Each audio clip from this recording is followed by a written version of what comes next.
Hello, hello, hello, சுகமா?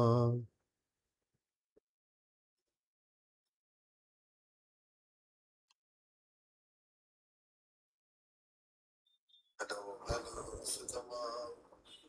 அனைவருக்கும் இனிய மாலை வணக்கம். இது உங்க வெங்கடேஷ் எம்ஏஎஸ் ரெயின்மேன் ஸ்டுடியோனுடைய இனிய மாலை வணக்கம். நம்ம நேற்று சொன்ன மாதிரி இன்னைக்கு ஒரு லைவ் ப்ரெசன்டேஷன் உங்களுக்கு கொடுக்கலாம் அப்படின்னு நான் பிளான் பண்ணியிருக்கேன் அப்படின்னு சொன்னேன். அந்த லைவ் ப்ரெசன்டேஷன் தான் இப்போ உங்களுக்கு நான் கொடுக்குறேன். ஸோ இந்த லைவ் ப்ரெசன்டேஷனுக்கு வரக்கூடிய அனைவருக்கும் ஒரு தாழ்மையான வேண்டுகோள், உங்கள் கேள்வி பதிலெலாம் கேளுங்க. அதுக்கான பதிலெலாம் நான் கடைசியில் சொல்கிறேன். ஒரு சுருக்கமான பதிவு தான், ரொம்ப எலாபரேட்டாக சொல்ல முடியல, எனக்கு தலைவலி இருக்குது. இருந்தாலும் நம்ம கொடுத்த வாக்கு பிரகாரம் இன்றைக்கி லைவில் வரணும் அப்படிங்கிறதுனால உங்களுக்கு நான் லைவில் வந்து அப்டேட் கொடுத்துட்ருக்கேன். ஸோ கண்டிப்பாக நம்ம ஃபேஸ்புக் பக்கத்தை நீங்கள் ஃபாலோ பண்ணலன்னா ஃபாலோ பண்ணிவிட்டு நம்ம சேனலை ஃபாலோ பண்ணிக்கோங்க. யூடியூப்பில் நீங்கள் பார்க்குறீங்கன்னா நம்மகிட்ட ஃபாலோ பண்ணிக்கோங்க. ஃபேஸ்புக்கும் மறக்காமல் நம்மளை ஃபாலோ பண்ணிக்கோங்க. வாங்க நம்ம இன்னைக்கான இதுக்கு போயிடலாம். ஸோ ஃபஸ்ட்டு நம்ம நேற்று சொன்ன மாதிரி தான் என்ன அப்படின்னு பார்க்க போகிறோம். ஒரு எல்னினோனா என்ன? எல்லாம் பரபரப்பாக பேசிக்கிட்டு இருக்காங்க, அதனால் இப்படி ஆகிடும், உயிரிழந்துருவாங்க அப்படி. ஸோ இது ஏன், எப்படி, இதனுடைய பருவ தாக்கங்கள் என்ன, கிளைமேட்டாலஜி அப்படின்னு சொல்லக்கூடிய அமைப்புகளில் எப்படிலாம் இது பாதிப்பை ஏற்படுத்துது, இது எப்படி உருவாகுது அப்படிங்கிறது தான் நம்ம பார்க்குறோம். ஸோ இந்த பருவநிலையில் எல்னினோ அப்படின்னா பசிபிக் பெருங்கடலில் ஏற்படக்கூடிய வெப்ப மாற்றம், அதனுடைய வரலாறு, தற்போதைய நிலை, பாதிப்புகள், பருவநிலை கணிப்பு மற்றும் அதுக்கு நம்ம தயாராக வேண்டிய விஷயங்கள் என்ன அப்படிங்கிறத பார்க்க போகிறோம். இப்போ தற்சமயம் இருக்கக்கூடிய வெப்பநிலை, பருவமழை பற்றின டிஸ்கஷன் இருக்கும். உலகளவிய தாக்கம் எப்படியா இருந்திருக்கு, எப்படி இருக்கிறது, எப்படி இருக்க போகிறது அப்படிங்கிறதும் நம்ம பார்க்க போகிறோம்.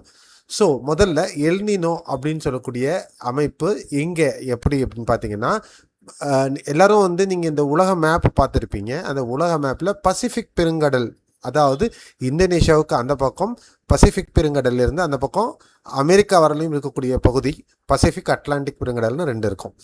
இந்த பசிபிக் பெருங்கடலில் மத்திய மற்றும் கிழக்கு பகுதிகளில் கடல் மேற்பரப்பில் வெப்பநிலை வந்து இயல்பை விட, அதாவது 0ங்கிறது மத்தியம், -0.5 வரலையும் லானினாவுக்கு போகக்கூடிய அமைப்பு, +0.5 வரலையும் போகக்கூடியது எல்னினோனுடைய அமைப்பு. இது நார்மல்ல இருந்து நீனோ அப்படின்னு சொல்லக்கூடிய நீனா, லானினாக்கு போகிறதுனா நீனானும், நீனோவுக்கு போகிறது அப்படின்னா அதை நீனோ அமைப்பு அப்படிங்கிறதும் சொல்லுவாங்க. 1 டிகிரிக்கு மேலே அடுத்த ஸ்லைடில் உங்களுக்கு அது எப்படி கிளாசிஃபை பண்ணி சொல்கிறாங்க அப்படிங்கிறத நான் சொல்கிறேன். இந்த அமைப்பு எப்படி உருவாகிறது அப்படின்னா, இந்த வர்த்தக காற்று அப்படின்னு தமிழில் சொல்லுவாங்க, இங்கிலீஷில் ட்ரேட் விண்ட்ஸ் அப்படின்னு சொல்லுவாங்க. இந்த ட்ரேட் விண்ட்ஸு வலுவாக இருந்தால் லானினா, அதாவது வெப்பமான காற்று, தண்ணியில் வெப்பம் இருந்ததுன்னா வலுவாக இருக்கும் பொழுது அடிக்கடலில் இருக்கும். அப்போது அந்த வெப்பமான காற்று மேலே வராது. அதே அந்த ட்ரேட் விண்ட்ஸு, அந்த வர்த்தக காற்று வலு குறைந்தாலோ திசை மாறினாலோ, அதாவது மேற்கிழந்து கிழக்கு நோக்கி செல்ல வேண்டிய காற்று வேறு திசை மாறும் பொழுதோ, இல்லை வீரியம் குறையும் பொழுதோ, அதாவது வேகம் குறையும் போதோ, இந்த அடிக்கடலில் இருக்கக்கூடிய வெப்பமான நீர் மேல் எழும்பி வருகிறது. அந்த காலத்தில் மேற்கிலிருந்து கிழக்காக வீசக்கூடிய வெஸ்டர்லி விண்ட் பஸ்ட்டுன்னு சொல்லுவாங்க. அந்த அமைப்பு இந்த எம்ஜிஓ தாக்கத்தினால ஏற்படுறதுனால ஏற்படக்கூடிய அமைப்பு தான் இந்த எல்னினோன்ற அமைப்பு. இப்போ அதை நீங்கள் இன்னும் கொஞ்சம் கிளியராக தெரிஞ்சுக்கணும் அப்படின்னு நீங்கள் விருப்பப்பட்டீங்க அப்படின்னா, இந்த ஒரு நிமிஷம்.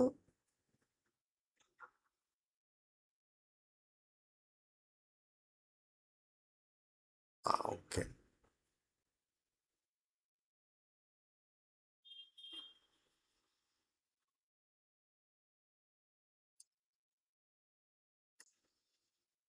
இந்த மேப்பை பார்த்தீங்கன்னா உங்களுக்கு நல்லா கிளியராக புரியும்.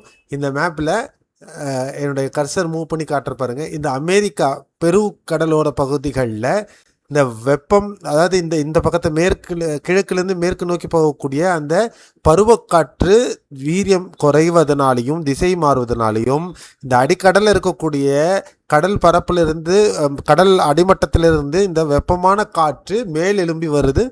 அந்த சூடான நீர் தான் இந்த ரெட் கலரில் நீங்கள் பார்க்கக்கூடிய அமைப்பு. இப்போ கிட்டத்தட்ட பார்த்தீங்கன்னா 3 டிகிரி வரலுமான அதிகபட்ச வெப்பநிலையானது இந்த பெருக்கடலோர பகுதிகளில் காணப்படுது. அதுவே பசிபிக் பெருங்கடல் பகுதிகளில் 1.7 அப்படின்னு சொல்லக்கூடிய அமைப்பு காணப்படுகிறது. அதே நேரத்தில் இந்திய கடலோர பகுதிகளில் இருமுனை நிகழ்வு ஐஓடி நியூட்ரல்ல இருந்து கொஞ்சம் 0.5 லெவலுக்கு வந்துட்டு இருக்கு. அது மேலும் வலுவடைய இருக்கிறது. அதுக்கப்புறம்தான் பருவமழையினுடைய தாக்கம் மாறுறதுக்கு வாய்ப்புகள் இருக்கும். அதே நேரத்தில் நீங்கள் நல்லா பாருங்க, இந்த நியூட்ரல் கண்டிஷனாகவும் இந்த அமைப்பு ஏற்படும் பொழுதும் இந்த மாதிரியான அமைப்பு ஏற்படும் பொழுது இந்த இடம் பார்த்தீங்கன்னா உங்களுக்கு தெரியும். இப்போ இந்த பென்னோலுடைய வெப்பேஜ் தான் நம்ம எடுத்திருக்கோம்.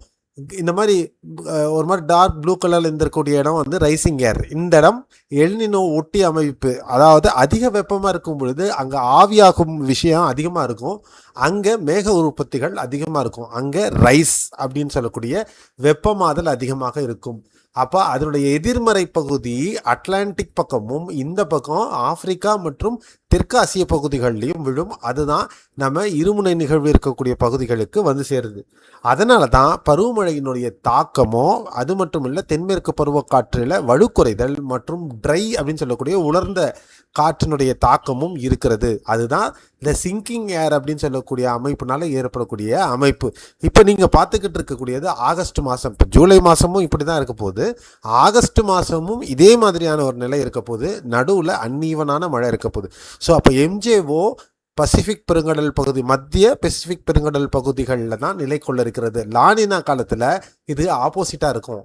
இந்த லானினா காலத்தில் இந்த பசிபிக் பெருங்கடலில் இருக்கக்கூடிய இந்த ப்ளூ கலர் இது இந்திய நிலப்பகுதிகளில் இருக்கும். அப்போ அதிகப்படியான மழை நமக்கு கிடைக்கும். இப்போ எல்னினோ காலகட்டத்தில் அது மத்திய பசிபிக் பெருங்கடல் பகுதிகளுக்குள் செல்லும். அந்த ஸ்டாண்டிங் வேவ்னு சொல்லக்கூடிய அமைப்பு இந்த பகுதிகளில் இருக்கும். அப்போது எதிர்மறை பகுதி நம்ம பகுதிகளில் வர்றதுனால நமக்கு இந்த மழை குறைவாக இருக்கிறது அப்படின்னு சொல்கிறோம். செப்டம்பர் எப்படி இருக்குது? செப்டம்பரும் அதே மாதிரி இருக்குது. அக்டோபர் நம்ம இப்போ தான் கவனிக்க வேண்டிய ஒரு இடத்துக்கு வரோம். அக்டோபர் மாதத்தில் இந்த எல்னினோனுடைய பீக் அப்படிங்கிறது போக ஆரம்பிக்கும். ஏன்னா என்ஜேஓ பசிபிக் பெருங்கடலில் இருக்கிறதுனால நிறைய புயல் அமைப்புகள் இந்த பகுதிகளில் உருவாக இருக்கிறது. அப்போ இந்த மேற்கத்திய காற்று வெஸ்டர்லி பஸ்ட் அப்படிங்கிற அமைப்பு ஏற்படுறதுனால இந்த எல்னினோ மேலும் வலுவடைய இருக்கிறது. அப்போது இந்த ட்ரெடிஷ்னல் சேஞ்ச் வரும் பொழுது, இந்த டிரான்சிஷனல் ஃபேஸ்ன்னு சொல்ல அமைப்பு மாறும் பொழுது இந்த இருமுனை நிகழ்வும் வலுவடைகிறதுனால இந்த 2.5 மாதமாக நீடிக்கக்கூடிய இந்த சிங்கிங் ஏர் கொஞ்சம் கிழக்கு நோக்கி செல்லும், இந்தோனேஷிய பகுதிகளுக்கு அப்பால் செல்லும். அப்போது மீண்டும் எம்ஜேனுடைய தாக்கம் இந்திய பெருங்கடல் அரபிக்கடல் பகுதிகளுக்குள் வரும். நவம்பர் மாதமும் இது மெதுவாக நகரக்கூடிய அமைப்பு, நவம்பர் டிசம்பரில். அப்போ வடகிழக்கு பருவமழை எப்படி இருக்கும் அப்படிங்கிறது நீங்கள் புரிஞ்சுக்கிங்க. இதுக்கான ஆன்சர் நான் பின்னாடி சொல்கிறேன். ஸோ இப்போ இதனுடைய அமைப்பு எப்படிங்கிறது நீங்கள் எல்னினோடைய அமைப்பு எப்படி இருக்குது அப்படிங்கிறத நீங்கள் தெரிஞ்சுக்கிட்டீங்க. இப்போது எல்னினோ இயல்பு நிலை இரண்டும் எப்படி சொல்லுது அப்படின்னா, இப்போது நீங்கள் பார்த்த அந்த மேப்பில் தென் அமெரிக்கா பகுதியிலேருந்து வரக்கூடிய இந்த வர்த்தக காற்று நார்மலாகவோ அல்லது வலு அதிகமாக இருந்தது அப்படின்னா இந்தோனேஷியா பகுதிகளை நோக்கி செல்லும், மேற்கு பசிபிக் பகுதிகளை நோக்கி செல்லும், நமக்கு நல்ல மழை தரக்கூடிய நிகழ்வாக அது இருந்துடும். ஆனால் அதே எல்னினோ அப்படின்னும் பொழுது வறட்சியான பகுதி இந்தோனேஷியாவிலிருந்து செல்லும், பலவீனமான வர்த்தக காற்றாக இருக்கும், சூடான நீரானது கிழக்கு நோக்கி போகும். அதுதான் அமெரிக்க பகுதிகளில் வெப்பத்தின் தாக்கம், கடல் நீருடைய வெப்பத்தின் தாக்கம் அந்த பகுதிகளில் அதிகமாக இருக்குது. கீழே பார்த்தீங்கன்னா நீங்கள் உங்களுக்கு இன்னும் ஈஸியாக கொடுத்துருக்கேன். வர்த்தக காற்று பலவீனம் அடைதல் அல்லது திசை மாறுதல் சூடான நீரை மேற்கிலிருந்து கிழக்கு நோக்கி நகர்த்துகிறது. இதனால் மழைப்பொழிவு முறை உலகளவில் மாற்றங்களையும் சந்திக்கிறது. காரணம் இந்த எம்ஜேஓ கெல்வின் வேவ், ரோஸ்பி வேவ்னு சொல்லக்கூடிய அலைக்கழிவுகளும் மாற்றங்களுக்கு உள்ளாகிறது. அதனால தான் மழையில் மாற்றங்கள் இருக்குது. நமக்கு இப்போ இருக்கக்கூடிய இந்த ட்ரைனஸ், இந்த ஒரு நீட்சியினுடைய அமைப்பு இருப்பதனால்தான் நமக்கு மே மாதத்தில் காணப்படக்கூடிய 40 டிகிரி 41 டிகிரியான வெயில் தாக்கம் சென்னை, வேலூர் மற்றும் மதுரை, விருதுநகர், தூத்துக்குடி ஆகிய பகுதிகளெலாம் அதிகப்படியான வெப்பநிலையை நம்ம உணர்றதுக்கு மிக முக்கியமான காரணமாகவும் இது கருதப்படுகிறது. இந்த எல்னினோ த்ரெஷோல்டு எது எல்னினோ எது லானினா என்ன மாடரேட் அப்படிங்கிறது எப்படி வரையறுக்கிறாங்க அப்படின்னா, மத்திய பசிபிக் பெருங்கடல் பகுதிகள் நீனா 3.4ன்னு சொல்லக்கூடிய அமைப்பில் -0.5 அல்லது +0.5ல இருந்தது இயல்பை விட அப்படின்னா அது நியூட்ரல் அப்படின்னும், +0.5லேருந்து 0.9 வரலையும் போனால் வலு குறைந்த எல்னினோ அப்படின்னும், 1.0லேருந்து 1.4 ப்ளஸில் போச்சுன்னா அது மிதமான எல்னினோ அப்படின்னும், 1.5லேருந்து 1.9 போச்சுன்னா அது வலுவான எல்னினோ அப்படின்னும், 2க்கு மேலே சொல்லும்போது வெரி ஸ்ட்ராங் எல்னினோ அல்லது சூப்பர் எல்னினோ அப்படின்ற கேட்டகரிக்கு போயிடும். இப்போ எப்படி இருக்குது அப்படின்னா, அந்த நீனா 3.4ல் 1.7 அப்படிங்கிற கடற்பரப்பில் வெப்பம் காணப்படுகிறது. அப்போது 1.7ன்னா ஸ்ட்ராங் எல்னினோ, வலுவான எல்னினோ அமைப்பு இப்போது பசிபிக் பெருங்கடலில் இருக்குது. அதனுடைய அட்மாஸ்பியரிக் எஃபெக்ட் இப்போது நமக்கு தெரிஞ்சுக்கிட்டு இருக்கு. அதனால்தான் இந்த வெப்பம் கூடுதல், மழை குறைவு அப்படிங்கிற காலகட்டத்தில் நம்ம இருக்கோம். ஸோ இது உங்களுக்கு புரிஞ்சிருக்கும். அதுதான் இந்த கிராஃப் பேஜ்லையும் நீங்கள் பார்க்குறீங்க. நீனா 3.4ல் 2026ஆம் தேதி இன்று ஜூலை 13ஆம் தேதி பொறுத்த வரையிலையும் 1.7 டிகிரி அப்படிங்கிறதும் வரக்கூடிய நாட்களில் இது செப்டம்பர், அதாவது வரக்கூடிய செப்டம்பர் மாதத்தில், அதாவது மே மாத கடைசியில் இது கிட்டத்தட்ட 0.56 0.7 அப்படின்னு இருந்தது. 1 டிகிரி 1.5 மாதத்தில் ஏறி இருக்கு. அதனுடைய அமைப்பில் இன்னும் சற்று கூடுதலாகவே அடுத்த மாதமே நம்ம இது 2 டிகிரியை தாண்டும் அப்படிங்கிற எதிர்பார்த்து நமக்கு தெரிகிறது. 2027 வசந்தம் வரை இது தொடரும். வசந்தம்னு என்ன? டிசம்பர் வரலையும் இந்த எல்னினோனுடைய 2027 வரலையும் தொடர்வதற்கான சாத்தியக்கூறுகள் அதிகம் தெரிகிறது. இந்த இமேஜ் தான் நீங்கள் பார்த்தீங்க. இது இன்றைக்கான எஸ்எஸ்டி, அதாவது கடல் நீர் வெப்பம் பற்றின புகைப்படம், இன்றைய படமாகும். இன்றைய படம்ல நேற்றைய படம். அடுத்து எம்ஜேஓ. இந்த எம்ஜேஓ தான் மிக முக்கியமான ஒரு காரணி. தென்மேற்கு பருவமழையாக இருந்தாலும் வடகிழக்கு பருவமழையாக இருந்தாலும் மிக முக்கியமாக நம்ம கவனிக்க வேண்டியது. தற்போதைய நிலை, இந்த கருப்பு கோடு நடுவில் இங்கே இந்த இடத்துல பார்த்தீங்கன்னா கருப்பு கோடு தெரியும். இந்த கருப்பு கோடு பொறுத்தவரையிலும் இது என்செம்பிள் மீன், கூட்டு சராசரி அப்படின்னு சொல்லுவாங்க. எம்ஜேஓ இப்போது 5லேருந்து 6 7 அப்படின்னக்கூடிய அமைப்பு, அதாவது பசிபிக் பெருங்கடல் பகுதிகளுக்குள்ள சென்றிருக்கு அப்படிங்கிறது பார்க்கலாம். இதனால் தான் அஸ்ஸாம், மேகாலயா, அருணாச்சல பிரதேசம், மேற்கு வங்கம், அப்புறம் பங்களாதேஷ் இந்த பகுதிகளில் கனமழை பதிவாகி வருகிறது. இது 6 7 போயிருக்கு அப்படிங்கிறது நம்மளுக்கு நல்லா எடுத்துக்காட்டுது. இந்த தீவிரம் எம்ஜேஓனுடைய தீவிரம் பொறுத்தவரையிலும் மிதமானதாக தான் இப்போதைக்கு இருக்குது. எப்படின்னா, இந்த கோடு நீங்கள் பார்த்தீங்கன்னா தெரியும். இந்த கோட்டுக்குள்ளேயே, அதாவது அந்த மைய வட்டத்துக்கு வெளியில் இந்த ஒரு புள்ளி இங்கேருந்து போகிறத நீங்கள் பார்க்குறீங்க. இந்த மைய வட்டத்துக்குள்ளேருந்து வெளியே போச்சு அப்படின்னா அது எம்ஜேஓ தீவிரமாக இருக்குன்னும், உள்ளேயே இந்த ஸ்ட்ராங்கான கோடு இந்த வட்டத்துக்கு உள்ளேயே இருந்தது அப்படின்னா பலவீனமாக இருக்கும் அப்படின்னு சொல்லும். இப்போது அது உள்ளே இருக்குன்றதுனால பலவீனம் அப்படிங்கிற அமைப்பில் தான் காணப்படுது. அடுத்த 2-3 வாரங்கள் ஜூலை 20ஆம் தேதி வரணும் இது மேற்கு பசிபிக் பகுதிகளில் அப்படியே நிலவும். மிதமானது முதல் வலுவடைந்த ஸ்டேஜில் தான் காணப்படும். 1 அல்லது 2 புயல் வரலையும் நம்ம பார்க்குறதுக்கு வாய்ப்புகள் இருக்கும். இந்த மாத இறுதியில் இது 7-8 அப்படின்னு கூடிய அமைப்பை சுற்றி வரும். அந்த ஆகஸ்ட் மாத தொடக்கத்தில் மீண்டும் எம்ஜேஓ 1 2 3 ஃபேஸுக்கு வரும். அப்போது இந்த 7-8க்கு வரும்பொழுது மீண்டும் மழை தொடங்கும். அதாவது இந்த மாத இறுதி ஆகஸ்ட் முதல் வாரத்தில் தென்மேற்கு பருவமழை மீண்டும் சற்று வலுவடைய தொடங்கிறதுக்கு வாய்ப்புகள் இருக்குது. நிலை 6-7 போது இப்போ இருக்கக்கூடிய 6-7 அப்படிங்கிற அமைப்பில் இருக்கிறதுனால இது வெப்பச்சலன மழைக்கு சாதகமான ஒரு அமைப்பு அப்படின்னு சொல்லலாம். இதன் காரணமாக தான் வரக்கூடிய 17-18ஆம் தேதியிலிருந்து தமிழகம் மற்றும் ஆந்திர பகுதிகளில் வெப்பச்சலன மழை தொடங்க வாய்ப்பு இருக்கிறது. அது நமக்கு ஒரு சாதகமான அமைப்பு அப்படின்னு சொல்லலாம். அதிக நேரத்தில் மேற்கு கரையோர பகுதிகள், கேரளா, கர்நாடகா, மும்பை பகுதிகளிலையும் லேசான அல்லது மிதமான மழை அந்த பகுதிகளிலும் தொடர்ந்து இருப்பதற்கு வாய்ப்புகள் இருக்கும் அப்படின்னு நம்ம சொல்லலாம். இதை 6-7 அமைப்பை பொறுத்தவரையிலும் தென்மேற்கு பருவமழையினுடைய அமைப்பை குறைக்குங்கிறது தான் உண்மையான ஒரு இது. மழை பரவலாக இல்லாமல் அங்கங்கே குறைஞ்ச அளவுக்கு மழை, ஒரு சில பகுதிகளில் கனமழை அப்படிங்கிற எதிர்பாராத இடங்களில் எதிர்பாராத விதமாக மழை பதிவாகிறதுக்கான வாய்ப்புகளாகவே இது இருக்கும் அப்படின்னு நம்ம எதிர்பார்க்கலாம். அடுத்து வரலாற்று ஒப்பீடு. இது ஒரு இதை நம்ம பார்க்கணும். கடந்த 10 வருடங்களில் குறிப்பாக 2015, 2023, 24 இந்த காலகட்டத்தில் நம்ம எல்னினோ அப்படின்ற அமைப்பை பார்த்தோம். எவ்ரி 5 வருஷத்துக்கு ஒரு தடவை இந்த மாற்றங்கள் ஏற்பட்டுக்கிட்டே இருக்கும். 1982, 83 அதிகப்படியாக 2 டிகிரி செல்சியஸ் வரையிலும் வெப்பமானதை நம்ம பார்த்துருக்கோம். 1997, 98 2 முதல் 2.5 டிகிரி வரலும் அதிகபட்ச வெப்பநிலை உயர்ந்திருந்ததை நம்ம பார்த்தோம். அந்த காலகட்டத்தில் தான் நிறைய உயிரிழப்புகள், வரலாற்று சிறப்பு மிக்க மழை தமிழகத்தில் வடகிழக்கு பருவமழையில் கிடச்சிது, தென்மேற்கு பருவமழை தொய்வோடு முடிஞ்சது அப்படிங்கிற அமைப்பெல்லாம் நம்ம பார்க்குறோம். 2015, 16 உங்களுக்கே நல்லா தெரியும். 16 நமக்கு எல்னினோடைய கண்டினியூவஸ் இயர், அது நமக்கு பலத்த ஏமாற்றத்தை கொடுத்துச்சு. 2015 தமிழகம் முழுவதுமே தென்மேற்கு பருவமழை குறைந்தும் வடகிழக்கு பருவமழை சூப்பர் டூப்பரான மழையையும் கொடுத்தது. 2023 அதே மாதிரி தான் தென்மேற்கு பருவமழையில் ஒரு சற்று தொய்வான நிலையும், 23 அக்டோபர், நவம்பர், டிசம்பர் வலுவான மழையையும் வடகிழக்கு பருவமழையில் பார்த்தோம். அதில் தான் இந்த மிச்சோங் புயலெல்லாம் நீங்கள் பார்த்தீங்க. அந்த மாதிரியான அமைப்பு 2023 பார்த்தோம். அதே மாதிரியான அமைப்பு தான் இப்போ 2026 காணப்படுகிறது. ஸோ வடகிழக்கு பருவமழை பற்றி நம்ம கவலைப்பட வேண்டிய அவசியம் பெரும்பாலும் இருக்காது அப்படிங்கிறது தான் இந்த வரலாற்று உண்மைகள் நமக்கு சொல்லுது அப்படின்னு தெரிஞ்சுக்கலாம். அடுத்து இப்போ இதனால பாதிப்புகள் எங்கெல்லாம் இருக்குது? தென்மேற்கு பருவமழை கேரளாவை நம்ம 3 நாள் தாமதமாக தான் சேர்ந்தது.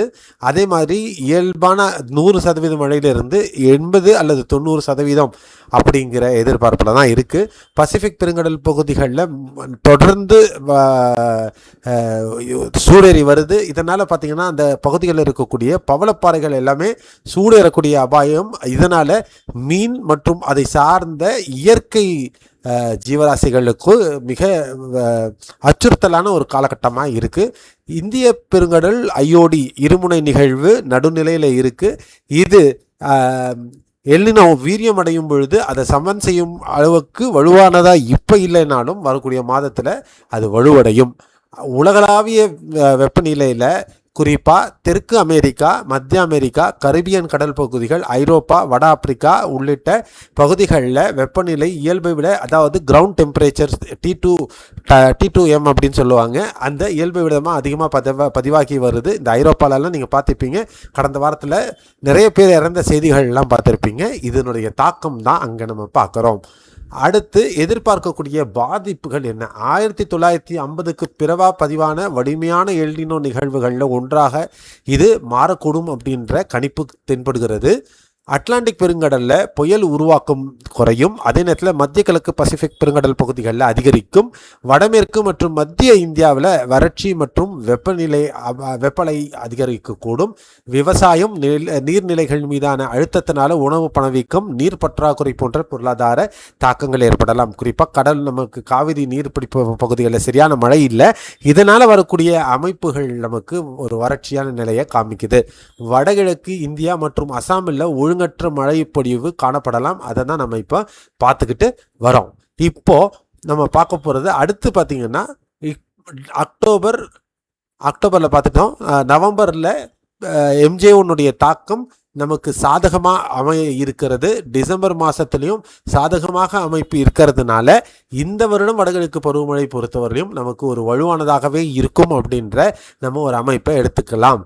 அடுத்து இன்னொரு அமைப்பையும் காட்டியதை என்சோ பொறுத்தவரையிலும் உலக வானிலை படிமங்களில் இன்னைக்கு பொறுத்தவரையிலும் 1.7 அமைப்பிலிருந்து அதிகப்படியாக 3.5 வரலையும் செல்லக்கூடும் அப்படின்னு சொல்கிறாங்க. அதில் பெரும்பாலான மாடல்கள் 2.5 வரலையும் அப்படிங்கிற ஒரு இதில் கருத்து ஒற்றுமை காணப்படுகிறது அப்படிங்கிறத நம்ம பார்க்க வேண்டியதாக இருக்கிறது. ஸோ இந்த அமைப்பை பேஸ் பண்ணி நம்ம பார்த்தோம் அப்படின்னா இந்த மாடல் ப்ரெடிக்ஷன்ஸ் ஜூன் பார்த்தீங்கன்னாலும் உங்களுக்கு கிளியர் கட்டாக அந்த 2.5லேருந்து 3க்குள்ளே இருக்கக்கூடிய அமைப்பாக இருக்கும் அப்படிங்கிறதுல ஒரு கருத்தொற்றுமை அதிகமாக காணப்படுகிறது அப்படிங்கிறத நம்ம பார்க்கணும். அதே மாதிரி அஃபிஷியலான அமைப்புகளையும் பொறுத்தவரையிலும் எல்னினோ நிகழ்வு ஆரம்பித்து விட்டது, தொடர்கிறது. இது மேலும் அடுத்த வருடம் வரையிலும் தொடரும் அப்படிங்கிறதையும் இந்த படம் உங்களுக்கு காமிக்கிறது. அடுத்து தென்மேற்கு பருவமழை பொறுத்தவரையிலும் இயல்பு நிலை 90% எதிர்பார்க்கப்படுகிறது. இந்திய வானிலை ஆராய்ச்சி மையம் நம்ம எதிர்பார்க்கறது 85 முதல் 92 வரை இருக்கிறதுக்கான வாய்ப்புகளே இருக்கும். பஞ்சம் குறைபாடு ஏற்படுவதற்கு வாய்ப்புகள் 60% அதிகமாக இருக்குது. பலவீனமான பருவக்காற்று அமைப்பு காணப்படுகிறது. வடமேற்கு மற்றும் மத்திய இந்தியாவில் வறட்சி அபாயம் அதிகமாக இருக்கிறதுக்கு வாய்ப்புகள். அயோடி நிலை எல்னோவின் தாக்கத்தை சமன் செய்யாது அப்படிங்கிற அமைப்பில் இது கொடுத்துக்கப்பட்டிருக்கு. மாற்றங்கள் வானிலையில் சகஜம். எப்படி மாறப்போகுது அப்படிங்கிறத நம்ம பொறுத்து இருந்து தான் பார்க்கணும்.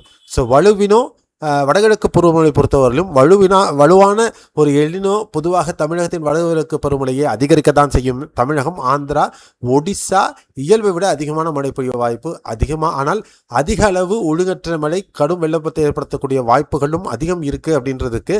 அதே நேரத்தில் எதிர்மறையாக இது பொய்த்து போகிறதுக்கான வாய்ப்புகளும் இருக்கிறது. 50% அப்படிங்கிற அமைப்பு இருந்தாலும் எல்னினோ எப்பவும் தமிழகத்தை கைவிட்டது இல்லைன்ற ஒரு நம்பிக்கையோட நம்ம இருக்கிறோம் அப்படின்னு தான் நம்ம சொல்லலாம். கடும் வெள்ள அபாயமும் இருக்கிறது. தயார் நிலை பொறுத்தவரையிலும் நம்மளுடைய வல்லுநர்கள் முகாமைத்துவம் மற்றும் எல்னினோ கண்காணிப்பு பிரிவை பலப்படுத்த அறிவுறுத்தப்படுகிறார்கள். அது அரசாங்கம் எந்த அளவுக்கு முன்னேற்பாடுகளுடன் செல்கிறது அப்படிங்கிறது பார்க்கலாம். நம்மளால் முடிஞ்ச சப்போர்ட்டை மக்களுக்கும் சரி அரசாங்கத்துக்கும் தொடர்ந்து கொடுத்துக்கிட்டே இருக்கக்கூடும். அதே நேரத்தில் இது எப்படிலாம் நம்ம பண்ணணும் அப்படின்னா, வெள்ள முகாமைத்துவம், அதை நகர்ப்புற வடிகால் அமைப்புகள் சுத்தம் செய்கிறது, தூர் வர்றது, அந்த மாதிரி விஷயங்கள்லாம் மக்கள் உங்களால் முடிஞ்சதை நீங்கள் பண்ணலாம். நீர் சேமிப்பு, வறட்சி பாதிக்கப்படக்கூடிய பகுதிகளில் நீரை எந்த அளவுக்கு சிக்கனமாக சேமிக்க முடியும் அப்படிங்கிறத நீங்கள் பார்க்கணும். விவசாயிகள் பொறுத்தவரையிலும் நீங்கள் பயிர் காப்பீடு, மாற்று விதை வகைகள், நீர் சேமிப்பு பாசன முறைகள் இதெல்லாம் நீங்கள் பின்பற்றணும். இப்பொழுது நீங்கள் அதுக்கான முயற்சியை எடுக்கணும். அதே நேரத்தில் இந்திய வானிலை ஆராய்ச்சி மையம் மற்றும் அரசு சார் அறிவிப்புகளை நீங்கள் தொடர்ந்து கண்காணித்து வர வேண்டும். அதே நேரத்தில் அவசர கால தயார் நிலை, பேரிடர் மேலாண்மை குழுக்கள் வலுப்படுத்துகிறாங்க. அதே நேரத்தில் மீட்பு நடவடிக்கைகள் எல்லாமே அந்த காலகட்டத்தில் எடுக்கப்படும். அதுக்கு உங்களுடைய முழு ஒத்துழைப்பை கொடுங்க. பொது விழிப்புணர்வு பொறுத்தவரை காலநிலை மற்றும் தொடர்பான தகவல்கள் பொதுமக்களுக்கு எளிய முறையில் நம்ம எடுத்து சொல்கிறோம். அதே மாதிரியான நிகழ்வுகள் தொடர்ந்து இந்த மாதிரியான அப்டேட் உங்களுக்கு வரக்கூடிய நாட்களில் நம்ம கூட இருக்கிறதுக்கு அதிகமான வாய்ப்புகள் இருக்குது. சுருக்கம் கடைசியாக நம்ம வந்துட்டோம். எல்னினோ பொறுத்தவரையிலும் தற்போது செயலில் இருக்குது. 2026 குளிர்காலம் வரை மேலும் வலுப்பெறும் அப்படிங்கிற அமைப்பில் தான் இருக்குது.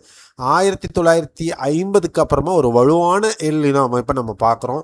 தென்மேற்கு பருவமழை இந்தியா முழுவதும் பாதிக்கப்பட்டாலும், குறைவான மழை பெய்ந்தாலும் வடகிழக்கு பருவமழை நமக்கு சாதகமாக இருக்கிறதுக்கு வாய்ப்புகள் இருக்குது. இது ஒரு லாங் ரேஞ்ச் ஃபோர்காஸ்ட், நீடித்த கண்காணிப்பு, முன்னெச்சரிக்கை மற்றும் தயார் நிலை நடவடிக்கைகள் இன்றியமையாதவை அப்படிங்கிறது நீங்கள் எடுத்துக்கோங்க. அது மிக முக்கியமானது. இந்த தரவுகள்லாம் நான் எடுத்தது எங்கன்னா, NOAA climatic prediction center, IMD இந்திய வானிலை ஆராய்ச்சி மையம், உலக வானிலை மையம் அதாவது WMO, அப்புறம் IRI கொலம்பியா யூனிவர்சிட்டியிலேருந்து சில டேட்டா எடுத்திருக்கோம். நோவா கிளைமேட்லேருந்தும் என்சோ பிளாக்லேருந்தும் டீட்டெயில் எடுத்திருக்கேன்.